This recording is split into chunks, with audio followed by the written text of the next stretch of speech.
The big bad of Spider-Man Brand New Day has yet to be revealed, but it is pretty clear that it is going to be Venom, and I have the receipts to prove it. Hey, welcome back to ScreenCrush, I'm Colton Ogburn, and I was sitting at my desk working on yet another Dr. Doom video when I had an epiphany. Venom is the most obvious candidate to be the secret villain for Spider-Man Brand New Day. And Spider-Man No Way Home, Venom The Last Dance, and some set images from Brand New Day prove it. Let me explain. So, we know that Brand New Day picks up with Peter living his life as essentially a blank slate following the events of Spider-Man No Way Home, where no one remembers who Peter Parker is. And in many ways, Peter Parker no longer exists, and Spider-Man is really all that is left. So we're no doubt going to see Peter struggling with this new reality, maybe making some new friends, or struggling to do so, and he's trying to balance work and school and being Spider-Man. I think it's going to be very Spider-Man 2 coded, especially as we are transitioning into a story for Tom Holland's Spider-Man that is now actually about an adult Spider-Man. Now, we know from Daredevil Born Again that Mayor Fisk, aka Kingpin, is cracking down on vigilantes in New York, and he has even done some trash talking of the guy in the spider costume. Or a man who dresses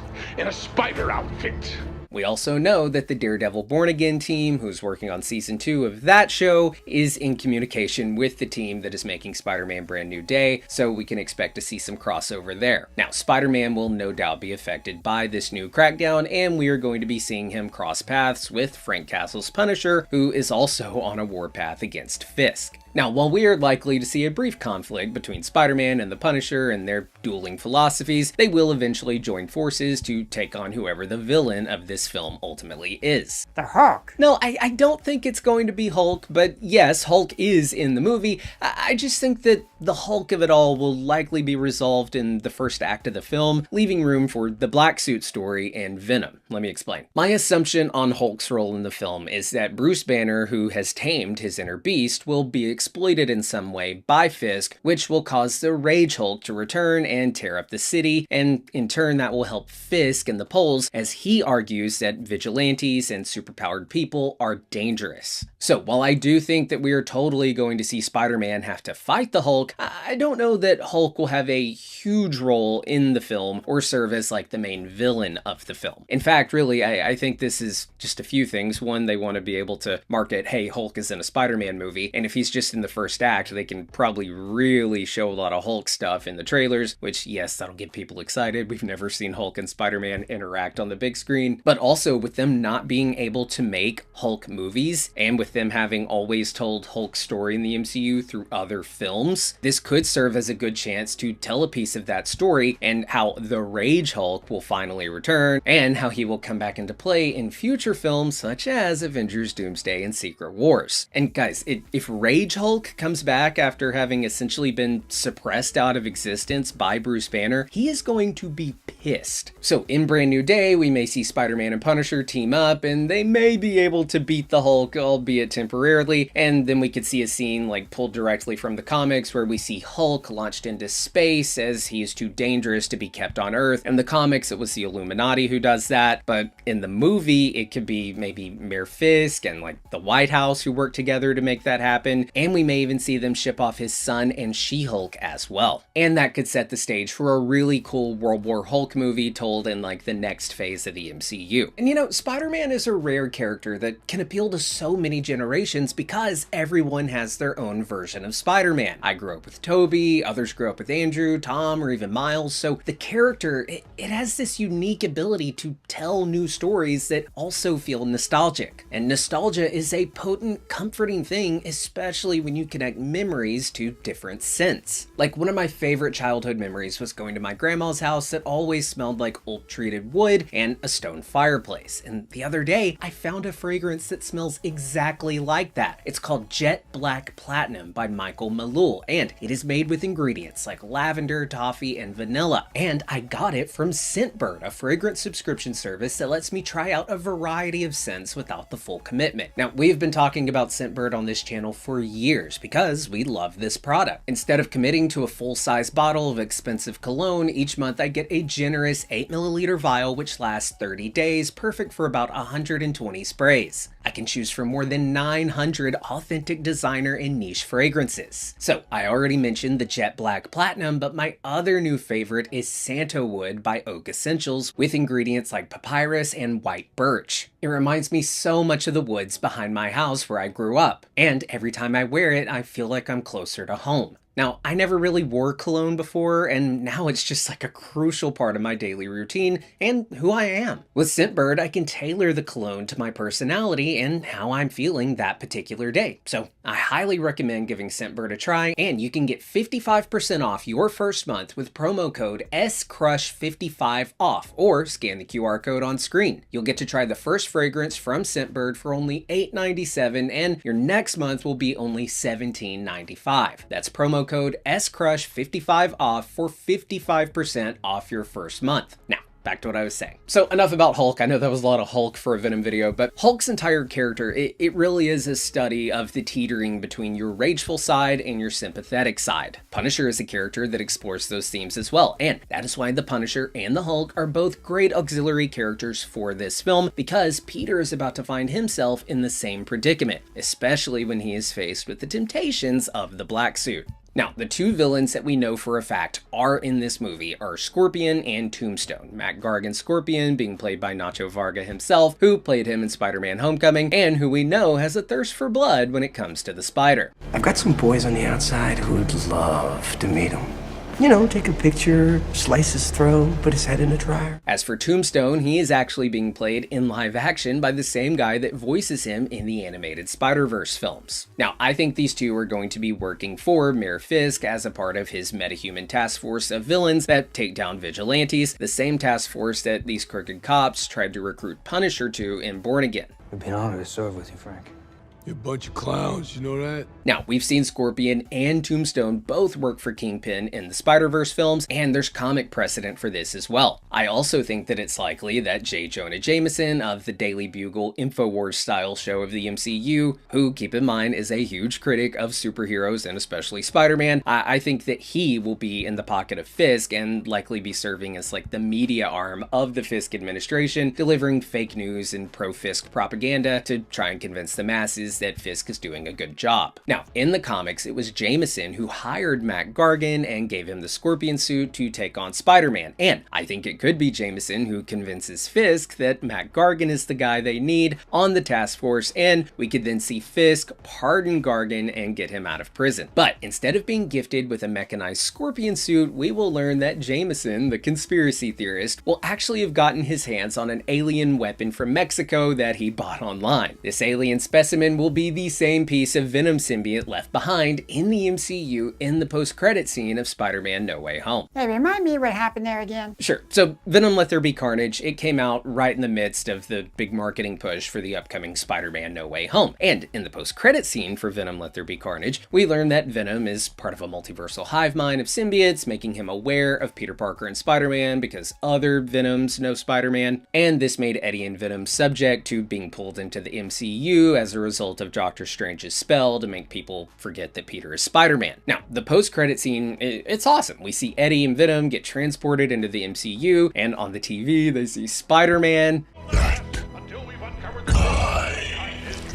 It was a really dope scene that was teasing this long-awaited smackdown between Spider-Man and Venom. And we knew that No Way Home was on the way, and they were bringing in Lizard and Sandman and Green Goblin and Doc Ock and Electro. So it made sense that Venom would be there as the sixth member of a Sinister Six lineup to take on Spider-Man. But did that happen? No. Eddie and Venom, they aren't even in the fucking movie. They're in the post-credit scene for No Way Home, where we learn that they spent their entire time that they were in the MCU in a bar, and he's then sent back to his universe come the end of that scene, making it to where the whole tease from Venom 2 was teasing nothing at all. It was just a stunt to get more people to go see Venom Let There Be Carnage when they hear that there's a Spider-Man post-credit scene, and as a way to get people even more excited for No Way Home with the prospect of Venom being in it. It was pathetic, and it was typical Sony bullshit.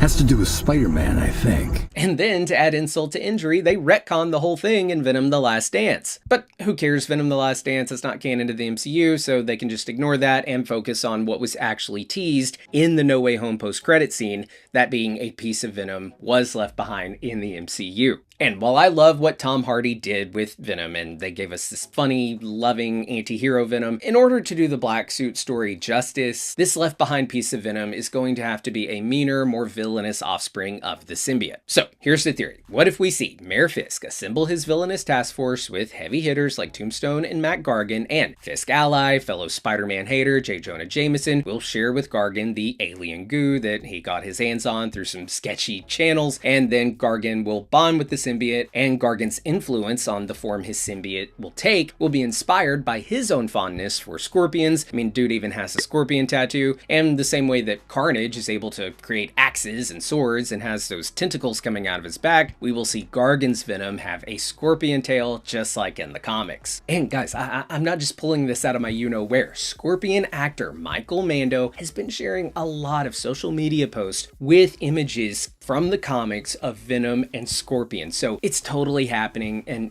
it's brilliant. This particular version of Scorpion has been stewing for years on his hatred for Spider-Man, following Spidey dropping a car on his face in Homecoming.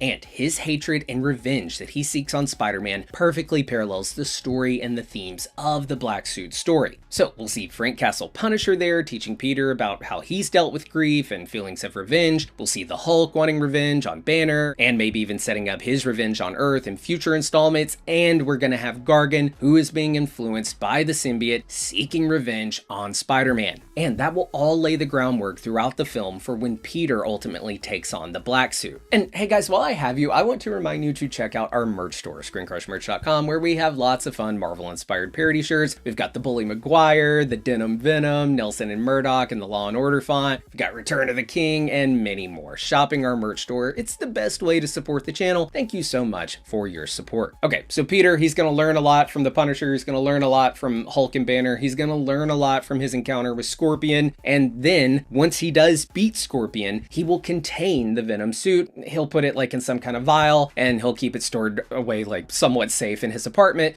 for the time being, because he doesn't know who he can trust. He doesn't know who he can give it to for safekeeping. Following his fight with Mayor Kingpin and having just witnessed the president go Red Hulk, Peter is understandably going to be a little weary about just handing this powerful alien suit over to the government. There's one person that he might actually trust to hand it to, and that would be Nick Fury, and we could get like a fun callback to Spider-Man Far From Home where Peter ghosted Nick Fury's call. Well, we could see Peter try to call Nick Fury, but Fury ghosts his call because he doesn't know who Peter Parker is anymore. And then guys, this is where it gets fun. I mean, it was already fun. We're gonna see Spider-Man and Punisher, and they're gonna fight the Hulk, and we're gonna see Scorpion Venom. It's all already great. But Brand New Day, we have to remember, is the final film before Avengers Doomsday. So we know that it's going to have one hell of a post-credit scene. So what if, like in Infinity War, when Peter sees the Black Order arrive in New York, what if in the post-credit scene for Brand New Day, they set up Doomsday, or maybe not even in the post-credit scene, maybe in just the final like moments of the film, we could see the Fantastic Four rocket entering the atmosphere like in Thunderbolts, and we could see Peter's spider sense go off. He sees the rocket coming in, so he decides to leap into action, but just as he's about to jump out the window, he recalls the last time he went to encounter a spaceship in New York. He wound up in deep space, and it was his iron spider suit that made it possible for him to do that. But Peter doesn't have that iron spider suit anymore. He's, traditional cloth suit, no bells or whistles Spider-Man now. And after a movie of Peter likely getting his ass handed to him a few times by Hulk and Venom, and him remembering his battles with Thanos, Peter would understandably feel nostalgic for a more advanced suit. So we could have the shot of him just turning his head, looking at the closet, and then we cut to an exterior shot of the city, and we see Black Suit Spider-Man swinging through the city, and that Fantastic Four rocket in the distance coming in. Yes. And guys, Doomsday, it is our first step towards Secret Wars, and Secret Wars in the comics is when Peter gets the black suit for the first time. So it is too perfect not to do it, and it would follow up great with that No Way Home post-credit scene and actually make it to where that scene mattered. And while the black suit will totally come in handy, especially in a fight against Doctor Doom, I'm not so sure we're going to see Spidey do much fighting Doctor Doom until toward like the end of Secret Wars. I could see Peter with the influence of the black suit and Doctor Doom looking looking like his old mentor, Tony Stark, that could result in Peter becoming sympathetic to Doom's argument for how to save the multiverse. And we could see Black Suit Spider-Man temporarily join Team Doom. But hey, those are just my thoughts and theories. I would love to hear yours down in the comments below. And don't forget to get 55% off your first month at Scentbird by scanning the QR code on screen right now, or use the code SCRUSH55OFF at checkout. The link is below. Do you think that Venom will be the secret villain of Spider-Man Brand New Day? Will Spider-Man wear the black suit for Avengers Doomsday and Avengers Secret Wars? Will Doug ever find true love? Tune in next week to find out. And be sure to hit the bell and subscribe for future videos. For ScreenCrush, I'm Colton Ogburn.